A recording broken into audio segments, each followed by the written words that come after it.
Okay, we're going to be talking about probability tonight, and we're going to go through a few things in this video, but I want you to do the quizzes that correspond with each of the sections that I'm going to give you. One of the quizzes, the first quiz, is about just basic probability and defining the probability space, and then there'll be three other topics that we're going to cover. One is random sampling. Then we'll go into finding probabilities in a distribution, and I want you to use this z-score calculator website that we will use next week as well when we do sampling distributions and things like that, and hypothesis testing. And then we'll talk about making probabilistic decisions. And one of the things about probability that's interesting is that most of the decisions that we make are actually probabilistic decisions, from whether or not we want to drive to school in a blizzard, whether or not we want to crack a funny joke if we think it's going to ease the tension or make somebody laugh. We are basing our actions really on a whole bunch of different cues that we're taking that are kind of telling us that we think it's the right moment to do something. We canceled class, or well, we canceled class. I canceled class tonight because I did not think the odds of me making it into school and back home were good enough to do it safely and in a kind of a time-sensitive fashion, because last night it took me way longer to get home than I wanted to, and I lost control of my car on 3 occasions, which made me very happy. Always, as a semi was passing by, I always seemed to pass by right when we were going over a stretch where the road seemed like, instead of being plowed out, somebody just dumped a bunch of snow in the middle of the highway. But I made it home, safe and sound. But it made me a little worried about going back and making this trip twice again, once in the morning, this morning, and once at night after our class was over, and as well as everyone else in the class making it to school. I know a lot of people come from Madison or other areas that are farther away, and if you didn't have to travel today, I think that was probably a good thing. But we make our decisions based on probabilities, and we build up these ideas over and over, and if you gamble or play cards, it's a lot more obvious that you are basing your decisions on probabilities, that things might be a certain way, but they might not.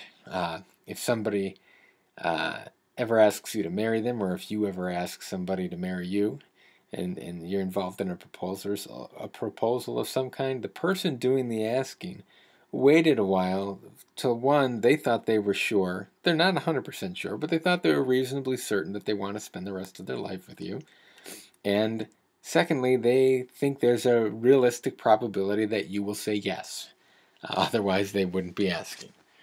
But from things like what we wear to what we eat and all the stuff, if you've had some leftover food in the fridge for a few days, it might be good, it might not be good, and you kind of take a gamble every time you eat it. In general, we think the probability of getting food poisoning is pretty low, but sometimes we're wrong because, that stuff is out there. So anyway, let's talk about probability, because it's a very interesting thing.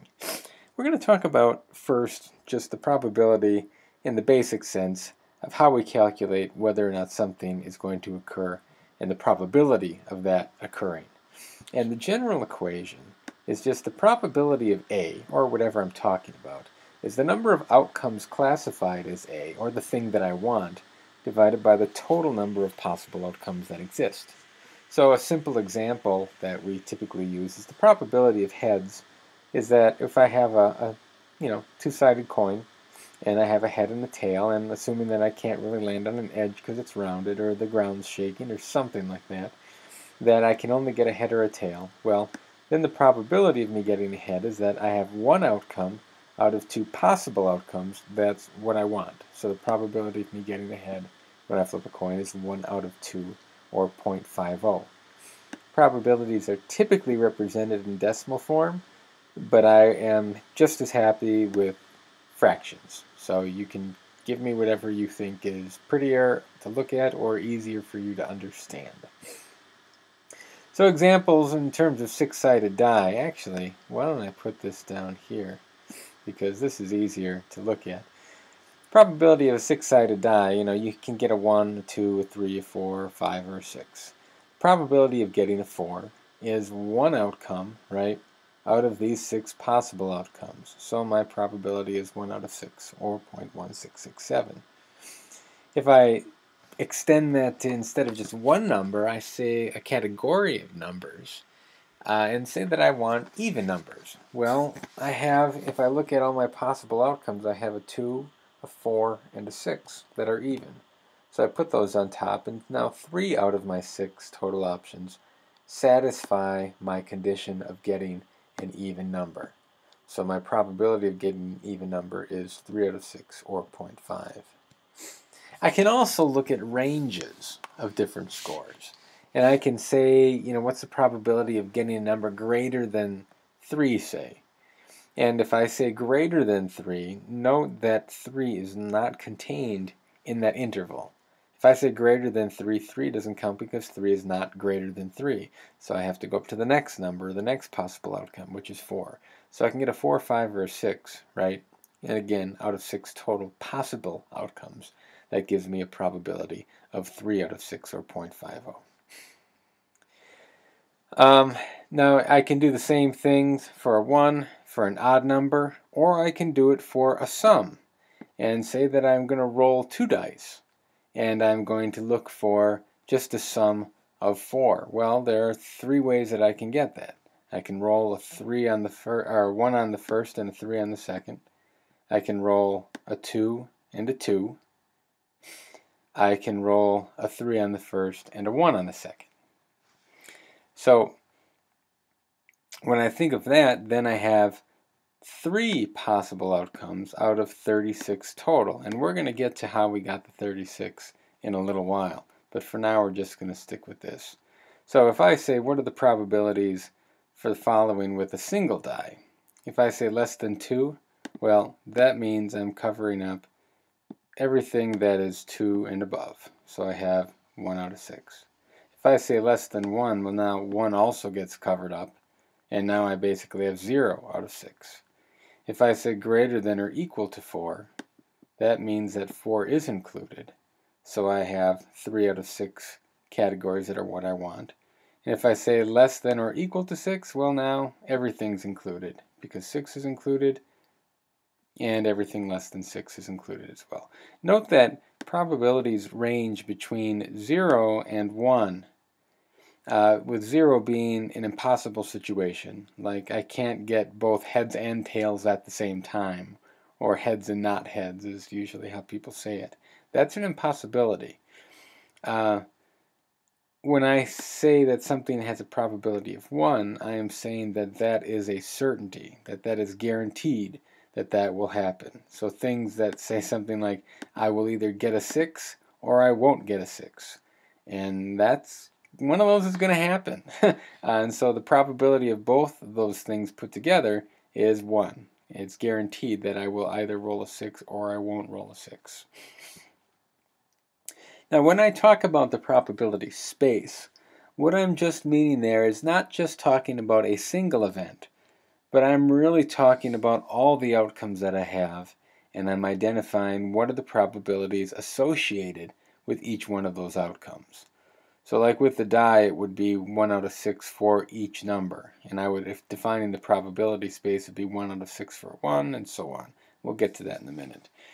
Suppose, on the other hand, I have, say, 10 chocolate chip cookies and 10 Oreos for a total of 20 cookies.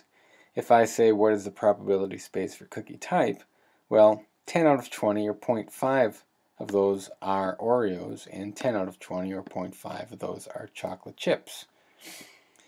I can do the same thing with something that's a little more complicated.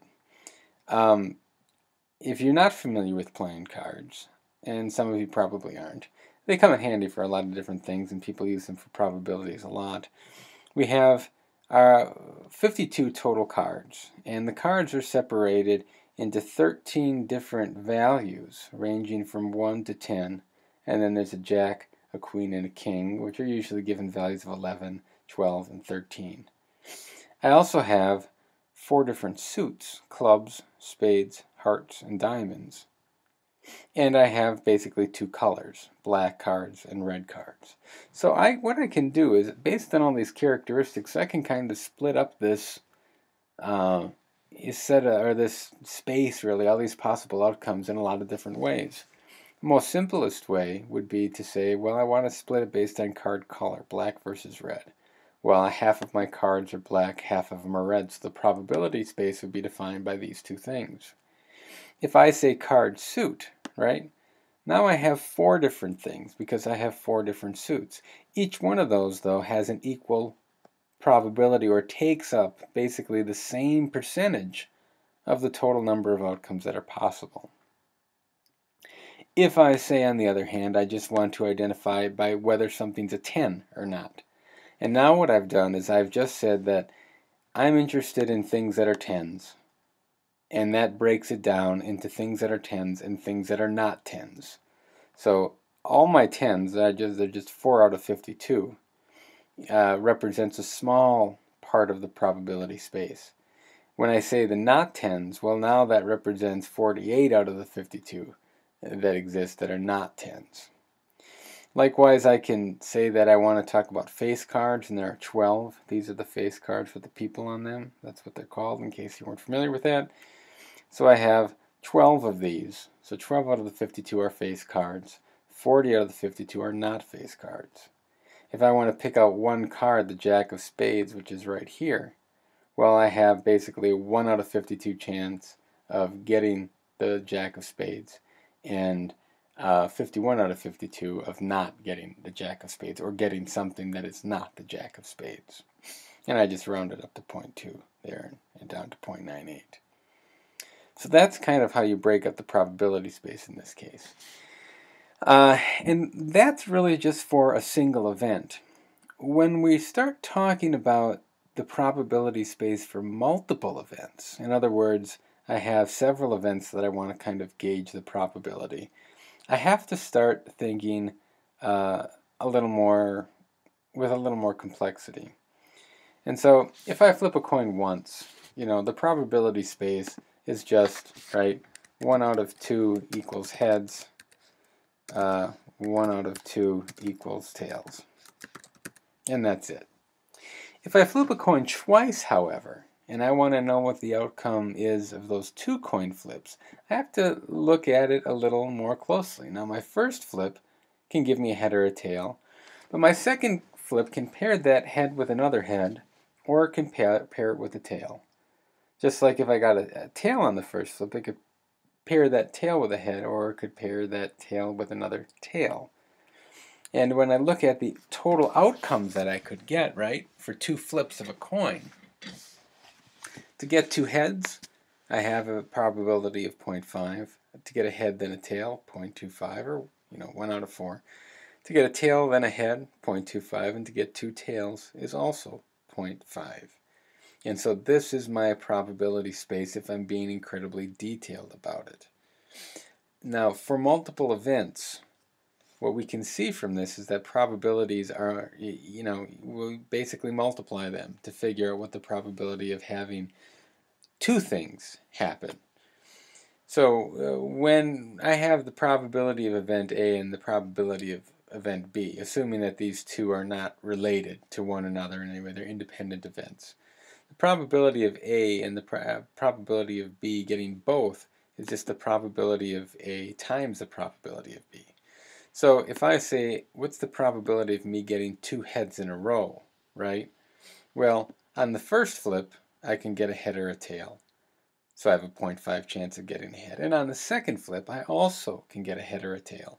So I have a 0.5 chance of getting a head on the second flip. To get that 0.25 that I got right here, right, I just multiply the 0.5 of the first one times the 0.5 of the second one, and that gives me 0.25. If I would change that to 3 heads in a row, well, now I have again a 1 out of 2 chance of getting a head on the first roll or flip, 1 out of 2 of getting on the second flip, and 1 out of 2 of getting on the third flip. If I multiply 0.5 times 0.5 times 0.5, I get 0.125.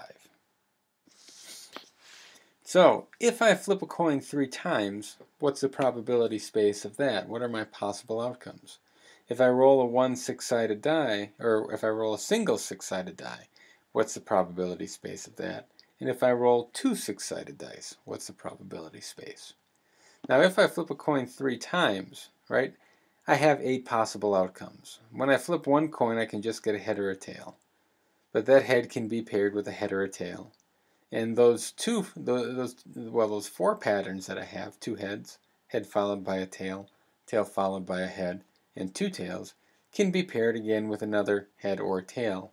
So that's basically 2 events, outcomes for the first, times 2 outcomes for the second, times 2 outcomes for the third, gives me 2 times 2 times 2 equals 8 possible outcomes that I can have. Now I can categorize the probability into broader events. And I can say, well, what's the probability of me getting 3 heads? And so now there's everything that's 3 heads and things that are not 3 heads. And if I wanted to talk about the probability space of this, it would be 1 out of 8 3 heads, 7 out of 8 not 3 heads. If I was interested in getting at least 1 head, well, there's only one situation where I don't have at least one. And again, at least means that I have 1, 2, or 3 heads. Well, that happens 7 out of 8 times, because the only time it doesn't happen is when I have 3 tails, and so that means I don't have any heads. If I want to look at a category that's at least 2 tails, well, now I have to go through and count all the cases where I have at least 2, and I have 1 here, I have 1 here, I have 1 here, and I have 1 here. So 2 or more. That's 4 out of 8, or I get that half of the time. If I looked at no tails, well, now the only place I have no tails again is in this first row where I have 3 heads. And so my probability of getting no tails is 1 out of 8. My probability of getting at least 1 tail, in other words, that's not no tails, that means I'm getting at least 1, is 7 out of 8. If we look at a single die, right, I have a 1 in 6 for a 1, a 1 in 6 for a 2, a 1 in 6 for a 3, and so on. And it's broken down evenly. If I look at rolling 2 dice, right, a pair, these are all my possible outcomes, right? My 1 can be paired with a 1 through a 6. My 2 can be paired through a 1 through 6, 3 with a 1 through 6, and so on. And so each one of these, and because I have 6 outcomes on the first roll and 6 outcomes on the second roll, that means that I have 6 times 6 equals 36 total possible outcomes when I roll 2 dice together. And thus the probability for any one combination in order is 1 out of 36. I can categorize it by sums as well. And if I did that and said, well, what's the probability of me rolling a 2, of a 3, of a 4, 5, and so on? Well, I can break that down and look again at what possible combinations can give me a 2.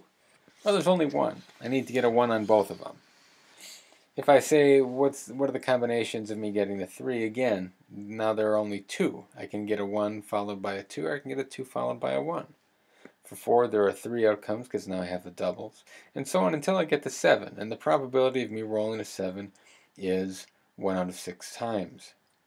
The probability of me, if I asked, what is the probability of me rolling doubles? Well, the probability of me rolling doubles is also 1 in 6, because there are 6 doubles out of all 36 possibilities. I have 2 1s, 2 2s, 2 3s, 2 4s, 2 5s, and 2 6s. So there are 6 ways out of 36 total ways that I can get doubles. And doubles should occur as much as rolling a 7 does, which is interesting to think about if you play games of chance and dice like that. So, what I'd like you to do now is go to the quiz section, and while this is still fresh in your head, take a little break, hit the pause button, and go do the questions in the quiz that's labeled probability space quiz, and see how you do. And it should be pretty good, should be pretty straightforward, and when you're done with that, come back to this and hit the thing for random sampling, or follow the next link to go to random sampling. Not sure how I'm going to do it yet. We'll see how big the total file is when I'm done talking for the next hour and a half. All right.